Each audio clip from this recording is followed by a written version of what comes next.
What's up mga kind warriors, nabasa ko yung post ni Aubrey Miles tungkol sa plane experience nila ni Rocket, no. Nagkaroon ng mild crying, shouting at yung merong mga passengers na nagsabi ng shh, na alam nating lahat kung gaano kasakit marinate bilang magulang. Naitanong niya kailan ba talaga dapat magsalita or manahimik, no. Share ko lang yung personal na approach ko. Usually, I take a gentle and selective approach. Kapag may direct comment o may taong talagang lumapit para magtanong, no, doon lang ako nagsasalita, no. Of course, kalmado lang, mahinahon, no, and sinasabi ko lang na my daughter is on spectrum.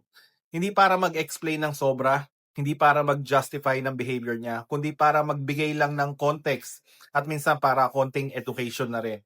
Pero kung wala namang direktang conversation, kung tingin lang, bulungan o simpleng reaction na hindi naman sinasabi sa amin, I chose to let it go, no? Kasi hindi ko obligasyon i-manage ang comfort ng lahat ng tao sa paligid.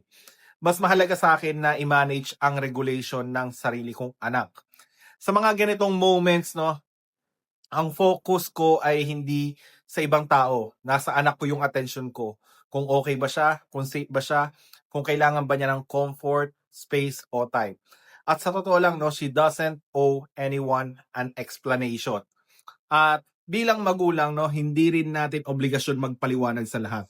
Ang pinakamahalaga ay alam ng anak ko na nandito ako, na protektado ko siya, natanggap siya, lalo na sa mga oras na overwhelmed siya at hirap siya mag-process ng mga nangyayari.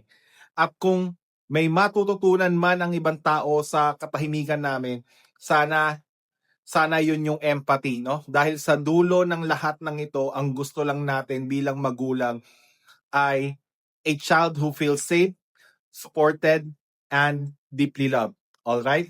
Peace.